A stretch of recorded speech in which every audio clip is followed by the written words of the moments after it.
follow. Take off the fuck flag, take off perception, take off the cop with the iPad, take off the. So apparently there's a hurricane in Southern California. So we'll see what this reporter has to say. Hurricane in the Pacific. The storm could hit California in the coming days. State officials have issued an advisory as they monitor the situation. Hurricane Hillary, as she's called, is currently churning a few Named after Hillary Clinton. hundred miles off Mexico's coast. For more on the storm, let's bring in CBS News senior weather and climate producer David Parkinson. So David, how rare is this? It's incredibly rare. So the last time that we had a landfalling tropical storm in Southern California would have been 1939. That's before we named storms. So that gives you an indication of how long ago it was. This is all of the storms that have come within 200 miles of where this storm would be making landfall. And you're saying, oh, there's a bunch of numbers on here. But here's the thing that I want to kind of point out, which is to say this guy wasn't a tropical storm. Norman had already become extratropical by the time it made landfall. Kathleen and Nora, again, making landfall right here on the Baja Peninsula. We had Jen Cat, who did this kind of fun little loop-de-loop again south of the border. Ignacio was extratropical. Doreen stayed off the coast. And we had Kay last year that kind of went up the coast and then did a little loop-de-loo out here. So we haven't had anything like this since that 1939 landfalling storm. And you can see it's a pretty healthy, large-sized storm now. It's not going to have enough. How are you going to call a storm healthy? Like what?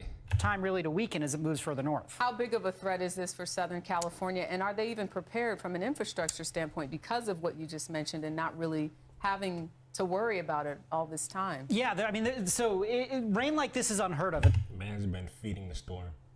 He's the problem. in the summer. So here's the deal. In California, the most rain ever recorded in San Diego for the month of August is a little over 2 inches. So, you know, that should show you just how much they are not expecting this in terms of rainfall totals and where this is going to be. What I want to do is I want to put the tropical track on here and show you the storm's going to strengthen to a Category 4 before rapidly weakening as it approaches. It's just not going to weaken enough. So it's a Category 2 on Sunday morning. By the time it's made landfall, it's now a low pressure system at 11 a.m. on Monday. But again, it's made its landfall and it's probably at tropical storm status. The other thing.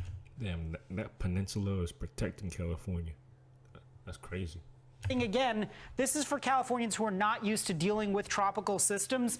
Anywhere in the cone is fair game for where this storm could be. And so it could make a landfall here on the Baja coast. It could make a landfall here up by Lake. Oh, I apologize. This is just a projection.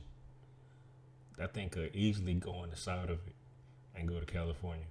Or it could just completely avoid it. Goleta and Santa Barbara, or maybe San Pedro or Orange County down through San Clemente. Any place in this cone is fair game. And what happens there when you have a landfall is really important, because this right here, this is the European model, and it assumes a track right here with the heaviest rain over Palm Springs, the low desert, into portions of the Imperial Valley and the eastern IE. But if this storm track moves just 40 miles to the west, so again, it makes that path right up by Belmont Shore and Long Beach, now you take all of this heavy rain and you shift it west. You shift it now into portions of Orange County. You shift it into portions of the IE that are very well populated, like Hemet, up towards Riverside and San Bernardino. The problem being here, now you've got all this topography. You've got mountains. You've got burn scars because of all the fires that they've had. And so when you get this much rain in a short period of time, over the desert, it really can't handle it. But again, over mountainous terrain, it can't handle that kind of rain. So you're looking at like a winter-like storm now in the summer in places that are not used to this amount of rain. And that really is the huge concern here. In addition, you'll have the winds gusting 40, 50, 60 miles an hour. So you could have the power outages and problems there. But the real problem is the fast and furious rain that we're getting out of this. So this is the time to take note, take cover. We're currently in an El Nino year. Explain that to us. I know we've heard that term, but what does it mean? And also, how do the warm temperatures fuel these storms at this time? So El Nino basically is a large area of warm water down here off the Peruvian coast. That's what you have when you have an El Nino. And what it generally tends to do is it warms through the ocean currents the water everywhere else. Take a look at this. This is your departure from normal water temperature. Everywhere, basically with the exception of this little sliver off the Baja, is warmer than it should be right now. So the water is warm. When the water is warm, it fuels the storms. Now, ordinarily, when you have an El Nino year, you can tend to get something that's really interesting, which is you get a lot of extra wind coming across, and it kind of cuts the storms apart. We're not expecting wind shear as the storm moves up the coast here. So again, it's unlikely that the storm is going to dissipate. And the other key thing that I want to point out here, though, is that the storm is really being fueled by our heat dome. So this is your heat dome right here. And what's interesting about this, right, is it's now got to go around it. And so that's what's forcing it right up the coast here. You've got a width now of about 200 miles from the center of the storm to the edge of the impacts. So this could be impacting not only Southern California, but also Vegas, also Yuma, also portions of Arizona as well. So this is a big, wide impact. It's not a skinny, tiny storm. And the stronger it gets, the larger the storm will likely be in terms of impacts as it makes that landfall. So we'll be keeping a close eye Sunday night into Monday morning. David Absolutely. Parkinson, thank you. No problem. Well, there you have it, Hurricane Hilary.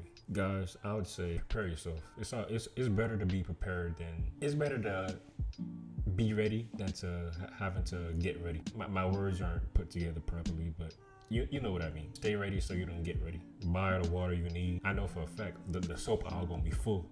Y'all buy all the damn water. The soap aisle be full as hell. Y'all don't even wash your hands through the damn store. Over here in Florida, we be having hurricane parties, but I ain't gonna talk about that. Anyways, get prepared, be safe, stay safe, be ready so you don't have to get ready. And I'm gone.